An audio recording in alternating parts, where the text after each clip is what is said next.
शांति। ओम शांति।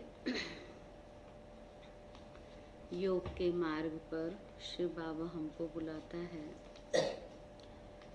जितना हम योग करेंगे, जितना हम बाबा को याद करेंगे, उतना हम बंधन मुक्त बनेंगे। कल भी अव्यक्त बाप दादा ने अव्यक्त महावाक्यों में यही कहा कि एक बाप से सच्ची प्रीत होगी तो सब प्राप्तियां स्वतः ही होंगी। अगर आज सर्व प्राप्तियां नहीं हैं तो माना बाप से सर्व रूप में सर्व संबंधों से प्रीत नहीं है। तो सर्व संबंध एक बाप से, तो जब सर्व संबंध एक बाप से हैं तो बाबा कहते अगर कोई बंधन है भी तो वह भी छूट जाएगा, उस बंधनों से भी मुक्त हो जाएंगे। तो आज विशेष बाबा ने कहा बंधन मुक्त बनकर के सेवा करो। ऐसे भी आज सोमवार है, श्रावण मास का सोमवार, भोलेनाथ शिव बाबा का दिन। भक्त लोग चल रहे हैं, लोटी चढ़ा रहे हैं, शिव पर बलि चढ़ने के लिए व्रत उपवास करते हैं, शिव बाबा को खुश करने के लिए क्या क्या करते हैं। तो शिव बाबा कहते कि सच्ची सच्ची मायने में शिवरात्रि, सच्ची सच्ची शिव पर लोटी चढ़ाना माना स्वयं को उस पर अर्पित कर देना, समर्पित कर देना। और स्वयं को समर्पित वही आत्मा कर सकती है जो सब बंधनों से मुक्त हो। तो आज विशेष बाबा कहते जो बंधन मुक्त आत्माएं वो सर्विस जरूर करेंगी। और आज बाबा कहते सर्विस के लिए किसी पर डिपेंड नहीं रहना है कि ब्राह्मणी चले आगे तभी सेवा होगी, ब्राह्मणी होगी तभी सेवा होगी, नहीं। बाबा कहते आप भी मुरलीधर के बच्चे, मास्टर मुरलीधर हो तो अच्छे से पढ़ करके फिर आपको औरों को पढ़ाना है। तो बहुत सुंदर महावाक्य हैं आज 20 जुलाई 2020 के। बाबा आज बोले मीठे बच्चे बंधन मुक्त बन सर्विस में तत्पर रहो, बंधन मुक्त बन सर्विस में तत्पर रहो, क्योंकि सर्विस में बहुत ऊंची कमाई है। 21 जन्मों के लिए तुम वैकुंठ का मालिक बनते हो। कब? जब बाबा की सेवा पर उपस्थित रहते हो। प्रश्न पूछा बाबा ने, हर एक बच्चे को कौन सी आदत डालनी चाहिए? तो आज विशेष कहा मुरली की पॉइंट पर समझाने की। क्या आदत हर एक को हो? बाबा जो पढ़ाते हैं, हमको सिखाते हैं, वह हम दूसरों को समझाएं। ब्राह्मणी अगर कहीं चली जाती है तो आपस में मिलकर क्लास चलानी चाहिए। अगर मुरली चलाना नहीं सीखेंगे तो आज बाबा कहते आप समान कैसे बनाएंगे। ब्राह्मणी बिगर मूंझना नहीं चाहिए कि ब्राह्मणी नहीं है तो कैसे पढ़े, नहीं। पढ़ाई तो सिंपल है, क्लास चलाते रहो, यह भी प्रैक्टिस करनी है। फिर आज गीत बजा है, मुखड़ा देख ले प्राणी अपने दर्पण में, कितने पाप की और पुण्य इस जीवन है। माना स्वयं की हम खुद ही चेकिंग करें। बाबा तो हमें अपने समान बनाता है, लेकिन हम बाप समान बनने में भी कहाँ तक क्या कमी रह गई है वह हमें चेक करते रहना है। ओम शांति। बच्चे जब सुनते हैं तो अपने को आत्मा निश्चय करके बैठे और ये निश्चय करें कि बाप परमात्मा हमको सुना रहे हैं। ये डायरेक्शन अथवा मत एक ही बाप देते हैं, उनको ही श्रीमत कहा जाता है। श्रीमत अर्थात श्रेष्ठ मत। तो श्रीमत कौन देते? शिव बाबा। श्री अर्थात श्रेष्ठ से श्रेष्ठ, वह है बेहद का बाप, जिसको ऊंच से ऊंच भगवान कहा जाता है। बहुत मनुष्य हैं जो उस लव से परमात्मा को बाप समझते भी नहीं हैं। भल शिव की भक्ति करते हैं, बहुत प्यार से याद करते हैं, परंतु मनुष्यों ने क्या कह दिया? भक्ति अच्छी करते हैं, बहुत प्यार से याद करते हैं, लेकिन कहाँ गड़बड़ घोटाला कर दिया? कहाँ घोटाला कर दिया? जो सब के अंदर उसको व्याप्त कह दिया कि सभी में कौन है? परमात्मा है। तो वह लव किसके साथ रखे? जब सबके अंदर भगवान है तो किसको प्यार करे? इसलिए बाप से विपरीत बुद्धि हो गए हैं। बनना था प्रीत बुद्धि, लेकिन विपरीत हो गए क्योंकि सबके अंदर व्याप्त कह दिया। भक्ति में जब कोई दुख व रोग आदि होता है तो प्रीत दिखाते हैं, उस समय भगवान को प्रीत बुद्धि बन करके याद करते हैं। कहते हैं भगवान रक्षा करो, बच्चे जानते हैं गीता है श्रीमद् भगवान के मुख से गाई हुई, और कोई ऐसा शास्त्र नहीं जिसमें भगवान ने राजयोग सिखाया हो व श्रीमद् दी हो। एक ही भारत की गीता है जिसका प्रभाव भी बहुत है। एक गीता ही भगवान की गाई हुई है। भगवान कहने से एक निराकार की तरफ ही दृष्टि जाती है। अंगुली से इशारा ऊपर में ही करेंगे। कृष्ण के लिए ऐसे कभी नहीं कहेंगे, क्योंकि वह तो देहधारी है ना। बाबा कहते तुमको अब उनके साथ संबंध का पता पड़ा है ना। हम ब्राह्मण बच्चे लकी हैं, भाग्यशाली हैं, जो हम बच्चे ने शिव बाबा को जाना है और उससे हमारा क्या संबंध है, उस संबंध के आधार पर हम उसे प्रीत करते हैं, और जहाँ प्रीत है वहाँ स्वतः ही सहज ही याद है। इसलिए कहा जाता है बाप को याद करो, उनसे प्रीत करो, अपने को आत्मा समझ बाप को याद करो। आत्मा अपने बाप को याद करती है। अभी वह भगवान बच्चों को पढ़ा रहे हैं, तो वह नशा बहुत चढ़ना चाहिए, और नशा भी स्थायी चढ़ना चाहिए।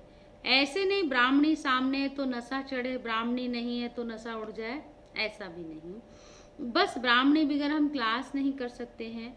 कोई कोई सेंटर्स के लिए बाबा समझाते हैं, कहाँ से 5-6 मास भी ब्राह्मणी निकल जाती तो आपस में सेंटर संभालते हैं, क्योंकि पढ़ाई तो सिंपल है ना। कई तो ब्राह्मणी बिगड़ जैसे अंधे लूले हो जाते हैं। ब्राह्मणी निकल आई तो सेंटर में जाना ही छोड़ देंगे। अभी तो सभी घर में बैठ के पढ़ रहे हैं, ऑनलाइन क्लास चल रही है। अरे बहुत बैठे हैं, क्लास नहीं चला सकते हैं। गुरु बाहर चला जाता है तो चेले पिछाड़ी में संभालते हैं ना। तो हम चेले नहीं हैं, हम बाबा के बच्चे हैं, लेकिन बाबा कहते हैं अगर निमित्त कहीं चली जाती है तो पीछे से क्लास संभालो, क्योंकि पढ़ाई तो सिंपल है। कई तो ब्राह्मणी बिगड़ अंधे जैसे कि अंधे लूले हो जाते हैं। ब्राह्मणी निकल आई तो सेंटर में जाना छोड़ देंगे, क्लास नहीं चला सकते हो। बाबा कहते बच्चों को सर्विस करनी है। स्टूडेंट में नंबर वार तो होते ही हैं। बाप दादा जानते हैं कहाँ फर्स्ट क्लास को भेजना है। बच्चे इतने वर्ष सीखे हैं, कुछ तो धारणा हुई होगी जो सेंटर को चलाएं आपस में मिलकर। मुरली तो मिलती ही है, पॉइंट्स के आधार पर ही समझाते हैं। सुनने की आदत पड़ी फिर सुनाने की आदत पड़ती नहीं। याद में रहें तो भी धारणा रहे।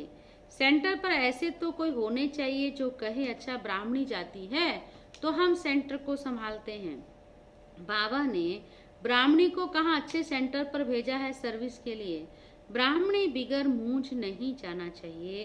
ब्राह्मणी जैसे नहीं बनेंगे तो दूसरों को आप समान कैसे बनाएंगे, प्रजा कैसे बनाएंगे। मुरली तो सबको मिलती है, तो बच्चों को खुशी होनी चाहिए कि हम गद्दी पर बैठ के समझाएं। बाबा कहते ये भी भाग्य से गद्दी मिलती है। अच्छा है, मौका मिलता है तो उस समय समझाना चाहिए। गद्दी पर बैठ समझाएं। प्रैक्टिस करने से सर्विसेबल बन सकते हैं। बाबा पूछते हैं सर्विसेबल बने हो तो कोई भी नहीं निकलते हैं। सर्विस के लिए छुट्टी ले लेनी चाहिए। जहाँ भी सर्विस के लिए बुलावा आए वहाँ पर छुट्टी लेकर जाना चाहिए। जो बंधन मुक्त बच्चे हैं वह ऐसी सर्विस कर सकते हैं। उस गवर्नमेंट से तो इस गवर्नमेंट की कमाई बहुत ऊंची है। बाबा कहते सेवा करो, बहुत कमाई है। कम बात है, 21 जन्मों के लिए माला माल बन जाएंगे, 2500 वर्ष बैठकर खाएंगे। भगवान पढ़ाते हैं जिससे तुम 21 जन्मों के लिए वैकुंठ का मालिक बनते हो। कितनी भारी आमदनी है। उस कमाई से क्या मिलेगा? अल्पकाल का सुख।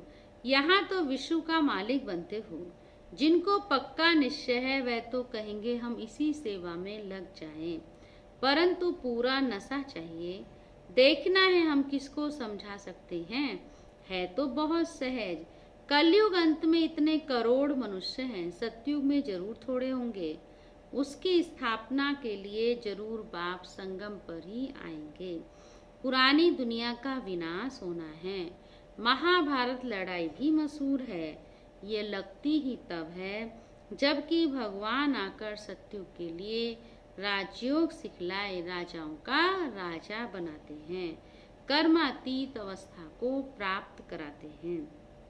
कहते हैं देह सही देह के सब संबंध छोड़ माम एकम याद करो तो पाप कटते जाएंगे। अपने को आत्मा समझ बाप को याद करना है, यही मेहनत है। योग का अर्थ एक भी मनुष्य नहीं जानते। गीत बज रहा था ना, आओ हम योग के मार्ग पर बुलाते तुम्हें। तो योग के मार्ग पर भी कैसे चलना है, कैसे योग करना है, यह भी दुनिया में कोई नहीं जानते, बाबा ही समझाते हैं। बाप समझाते हैं भक्ति मार्ग की भी ड्रामा में नोंद है। भक्ति मार्ग चलना ही है, खेल बना हुआ है। ज्ञान, भक्ति और वैराग्य। वैराग्य भी दो प्रकार का होता है, एक है हद का वैराग्य, दूसरा है यह बेहद का वैराग्य।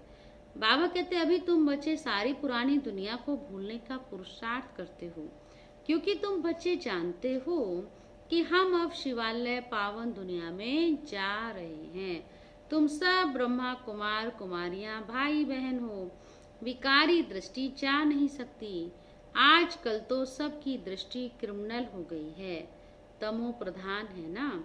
इसका नाम ही है नर्क, परंतु अपने को नर्कवासी समझते थोड़े ही हैं। स्वयं का पता ही नहीं तो कह देते स्वर्ग नर्क यहाँ ही है। जिसके मन में जो आया वह कह दिया। यह कोई स्वर्ग नहीं है। स्वर्ग में तो किंगडम थी, रिलीजियस राइटियस थे, कितना बल था। अभी फिर तुम पुरुषार्थ कर रहे हो, क्या बनने का? विश्व का मालिक बनने का। यहाँ तुम आते ही हो विश्व का मालिक बनने। हेवनली गॉड फादर, जिसको शिव परमात्मा कहा जाता है, वह तुमको पढ़ाते हैं। बच्चों में कितना नशा रहना चाहिए, बिल्कुल इजी नॉलेज है। तुम बच्चों में जो भी पुरानी आदतें हैं वह छोड़ देनी है। ईर्ष्या की आदत भी बहुत नुकसान करती है। तुम्हारा सारा मदार किस पर है? मुरली पर है। तुम कोई को भी मुरली पर समझा सकते हो, परंतु अंदर में ईर्ष्या रहती है कि ये कोई ब्राह्मणी थोड़ी है, क्या जाने। कईयों को ये भी बड़ा कड़ा संस्कार होता है, मुरली सुनते हैं और ब्राह्मणी को कुछ नहीं समझते। कई तो ब्राह्मणी के पर इतने डिपेंड होते हैं कि अंधे लूले लंगड़े हो जाते हैं, और कई ऐसे होते हैं कि ब्राह्मणी को कुछ नहीं समझते। दोनों स्टेज खराब है, ना तो डिपेंड होना है और ना ही कुछ नहीं समझना, ये भी रॉन्ग है। तो कई ऐसे भी होते हैं कि ये ब्राह्मणी थोड़ी है, ये क्या जाने, बस दूसरे दिन आएंगे ही नहीं। अगर किसी बात पर उनको समझा दिया तो बस दूसरे दिन आएंगे ही नहीं। ऐसी आदतें पुरानी पड़ी हुई हैं, जिस कारण डिससर्विस भी होती है। नॉलेज तो बड़ी सहज है। बाबा कहते हैं कुमारियों को तो कोई धंधा आदि भी नहीं है। उनसे पूछा जाता है वह पढ़ाई अच्छी है या यह पढ़ाई अच्छी है, तो कहते हैं ये बहुत अच्छी है। बाबा अभी हम ये पढ़ाई नहीं पढ़ेंगे। लौकिक पढ़ाई पढ़ती ना कन्या, उनके लिए कहा दिल नहीं लगती। लौकिक बाप ज्ञान में नहीं होगा तो मार खाएंगे। फिर कोई बच्चियां कमजोर भी होती हैं। समझाना चाहिए ना कि इस पढ़ाई से हम महारानी बनेंगी, उस पढ़ाई से क्या पाई पैसे की नौकरी करेंगी। यह पढ़ाई तो भविष्य 21 जन्म के लिए स्वर्ग का मालिक बनाती है। प्रजा भी स्वर्गवासी तो बनती है ना, अभी सब है नरकवासी। अब बाप कहते हैं तुम सर्व गुण संपन्न थे, 16 कला संपूर्ण थे। अब तुम ही कितने तमो प्रधान बन पड़े हो, सीढ़ी उतरते आए हो। भारत जिसे सोने की चिड़िया कहते थे, अभी तो ठिक्कर की भी नहीं है। भारत 100% सॉल्वेंट था, अब 100% इनसॉल्वेंट है। बाबा कहते तुम बच्चे जानते हो हम विश्व के मालिक पारसनाथ थे, फिर 84 जन्म लेते लेते अब पत्थरनाथ बन पड़े हैं तो मनुष्य ही, परंतु पारसनाथ और पत्थरनाथ कहा जाता है। गीत भी सुना, अपने अंदर को देखो कि हम कहाँ तक लायक हैं। नारद का मिसाल है ना, दिन प्रतिदिन गिरते ही जाते हैं, गिरते गिरते एकदम दूबन में गले तक फंस पड़े हैं।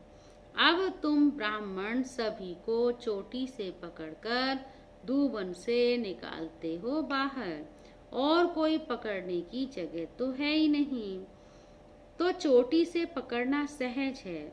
दूबन से निकालने के लिए चोटी से पकड़ना होता है। सारे फंस गए हैं और ऊपर क्या रह गई, चोटी, तो चोटी से ऊपर खींचेंगे ना, वही बाबा कहते चोटी से पकड़ना सहज होता है। दूबन में ऐसे फंसे हैं जो बात मत पूछो। भक्ति का राज्य है ना, भक्ति भी एक दूबन है, दलदल है। कई ऐसे उसमें फंस जाते हैं, निश्चय होता है भागवा पर, समझते भी हैं, लेकिन फिर भी एक अंदर डरते हैं कि अगर भक्ति छूट गई तो क्या है। तो ये भी क्या है, दलदल है, दूबन है, फंसे हुए हैं। तो वही बाबा ने कहा कि कई तो ऐसे फंसे हैं, समझते ही नहीं, बात ही मत पूछो, भक्ति का राज्य है ना। अभी तुम कहते हो बाबा हम कल पहले भी आपके पास आए थे राज्य भाग्य पाने के लिए।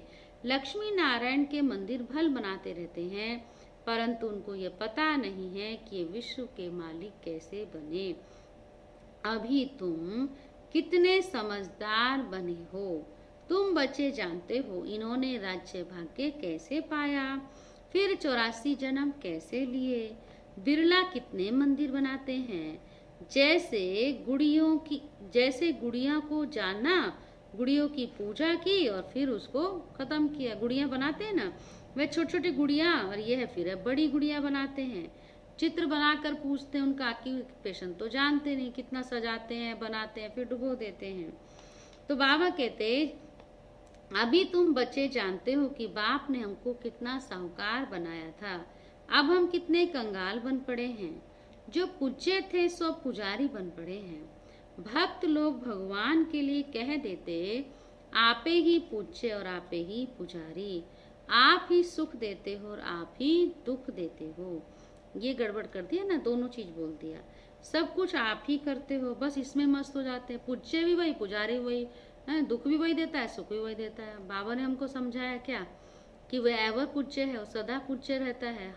ये किसकी कहानी है, हम आत्माओं की, कि हम आपे ही पूज्य कब होते हैं, द्वापर युग से, पुजारी का अभी। तो इसलिए बाबा ने कहा आपे ही पूज्य और आपे ही पुजारी, पुजारी द्वापर युग से और पूज्य हम सत्युग। तो सारी कहानी किसकी है, हमारी, पर भगवान के लिए कह देते हैं और अपने लिए कहते हैं कि आत्मा निर्लेप है, कुछ भी खाओ पियो, उसमें कुछ रेप शेप नहीं चढ़ता है, बस गंगा स्नान करेंगे तो शुद्ध हो जाएंगे, जो चाहिए सो खाओ। कैसे कैसे मत बना दी है, क्या क्या फैशन हो गया। बाबा कहते हैं बस जिसने जो रिवाज निकाला वह चल पड़ा, हर एक ने अपनी अपनी रिवाज निकाल दी है। अब आप समझाते हैं विषय सागर से चलो, कहाँ, शिवालय की तरफ। तो शिवालय में चलना है तो जैसा वहाँ का खान पान रहन सहन है वो सब सीखो। सत्य को क्षीर सागर कहा जाता है, यह है विषय सागर। तुम बच्चे जानते हो हम 84 जन्म लेते पतित बने हैं, तब तो पावन बाप को बुलाते हैं। चित्रों पर समझाया जाता है तो मनुष्य सहज समझ जाए। सीढ़ी में पूरा 84 जन्मों का वृतांत है। इतनी सहज बात भी किसको समझा नहीं सकेंगे। तो बाबा समझेंगे कि पूरा पढ़ते ही नहीं हैं, उन्नति नहीं करते हैं। तुम ब्राह्मणों का कर्तव्य है ब्रह्मरी के मिसल कीड़ों को भू भू कर आप समान बनाना, और तुम्हारा पुरुषार्थ है सर्प के मिसल पुरानी खाल छोड़ नई लेने का। तुम बच्चे जानते हो ये पुराना सड़ा हुआ शरीर है, इनको छोड़ना है।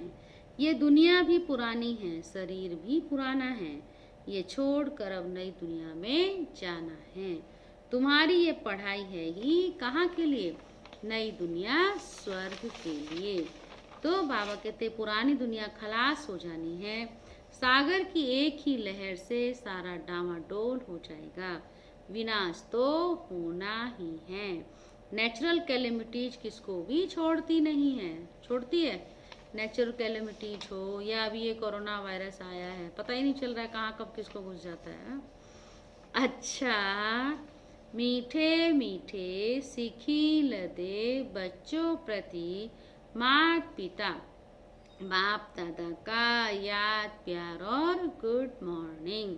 रूहानी बाप की रूहानी बच्चों को नमस्ते।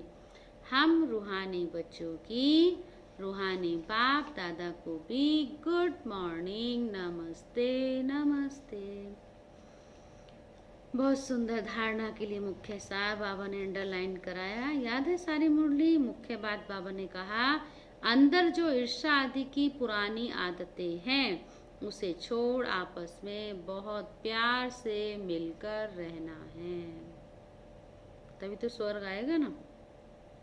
ईर्ष्या के कारण पढ़ाई नहीं छोड़नी है। कुछ ही बात से, किसी बात से रंज हो गए तो पढ़ाई छोड़ देते हैं, तो वह नहीं करना है। सेकंड पॉइंट, इस पुराने सड़े हुए शरीर का भान छोड़ देना है। भ्रमरी की तरह ज्ञान की भूभू कर कीड़ों को आप समान बनाने की सेवा करनी है। इस रूहानी धंधे में लग जाना है। वरदान है आज की मुरली से, ऑलमाइटी सत्ता के आधार पर आत्माओं को मालामाल बनाने वाले पुण्य आत्मा भव। जैसे दान पुण्य की सत्ता वाले सकामी राजाओं में सत्ता की फुल पावर थी, जिस पावर के आधार पर चाहे किसी को क्या भी बना दें, ऐसे आप महादानी पुण्य आत्माओं को डायरेक्ट बाप द्वारा प्रकृति जीत माया जीत की विशेष सत्ता मिली हुई है। आप अपने शुद्ध संकल्प के आधार से किसी भी आत्मा का बाप से संबंध जोड़कर मालामाल बना सकते हो। कितना बड़ा वरदान दिया बाबा ने।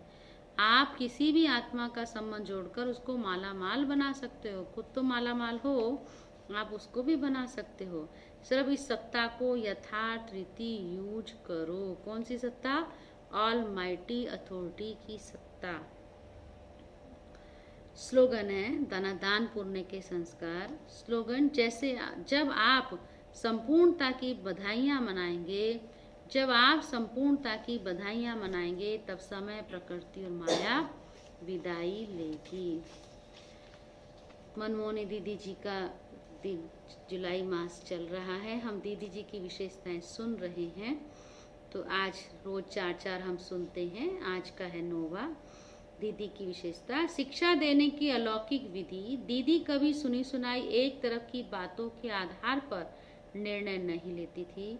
अगर कोई किसी की कंप्लेन करता है, बहुत बड़ी बात है, तो उसी समय उनके सामने उसे भी बुलाकर फैसला करती, और जिसे जो शिक्षा देनी होती उसे स्पष्ट शब्दों में दे देती। ये बहुत अच्छा है। अभी आजकल बहुत अच्छी बात हमारे मधुबन से अभी ऑनलाइन ऑडिट का एक प्रोग्राम चलता है, कॉन्फ्रेंस कॉल, जो उसमें बहुत अच्छा भाई जी ने तरीका बताया कि कई बार कोई किसी की बात सुनाता है, तो आजकल तो साइंस के इतने अच्छे साधन हैं, तो आप तुरंत कॉन्फ्रेंस कॉल में उसको ले लो, वहीं की वहीं उसकी बात क्लियर कर दो, आगे की बात ही नहीं होगी। है ना। एक की बात सुन करके दूसरे का निर्णय नहीं देना चाहिए। 10वां, सखी स्नेह में नंबर 1 थी दीदी। दीदी सभी को सखी स्नेह देकर बाबा का बना देती। उनसे सखी स्नेह में ज्ञान की गहरी गहरी रूरिहान करती। दीदी कहती, सहेली नहीं बनाना, सखी बनाना। सहेलियां आपस में परचिंतन करेंगी और सखियां ज्ञान की चिटचैट करेंगी। कितना अंतर है सहेली और सखी में। सहेली परचिंतन करेगी और सखी ज्ञान की चिटचैट करेगी। 11वां, सदा निर्भय, निडर और निश्चिंत। दीदी कभी किसी बात में भयभीत नहीं होती। बाबा की शक्तियों में उनका अटूट विश्वास था। निश्चय अटल था, इसलिए सदा निर्भय रही। यज्ञ के सामने कैसी भी परिस्थिति आई, दीदी उसमें सदा निश्चिंत रही। कभी क्यों क्या का प्रश्न नहीं किया, सदा प्रसन्नचित रही। कभी उनके चेहरे पर चिंता के चिन्ह दिखाई नहीं दिए। ऐसा हमको भी बनना है। 12वां, सच्चाई सफाई की प्रतिमूर्ति थी दीदी। दीदी को सच्चाई अति प्रिय थी। अगर कोई अपनी गलतियां सच्चे दिल से महसूस कर लेता तो उसे क्षमा कर देती और आगे बढ़ने की प्रेरणा देती। आप अंदर बाहर स्वच्छ साफ थी। आपकी कथनी और करनी सदा समान रही। जो दूसरों को कहती वे पहले खुद करके दिखाती। तो सच्चाई और सफाई। सच्चाई से आकर कोई माफी मांगता तो उसको तो सहजता से दीदी माफ कर देती थी। तो ऐसा हमको भी दीदी जैसा बनना है। और होता ही है, नेचुरल है, जो कोई सामने आकर के अपनी गलती को महसूस करता है तो उसको सहजता से माफ कर दिया जाता है। चलो, अभी हम बहुत सुंदर हमने मुरली भी सुनी। इरशाद के संस्कार खत्म करने हैं।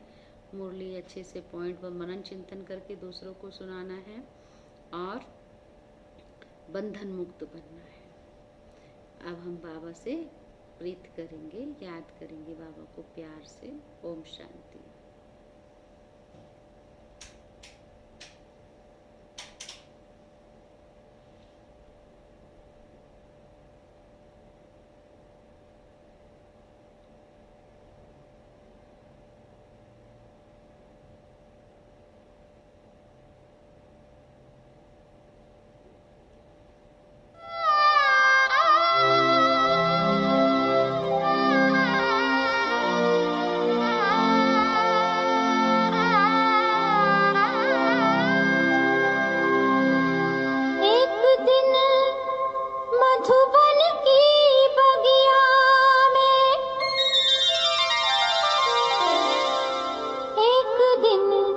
मधुबन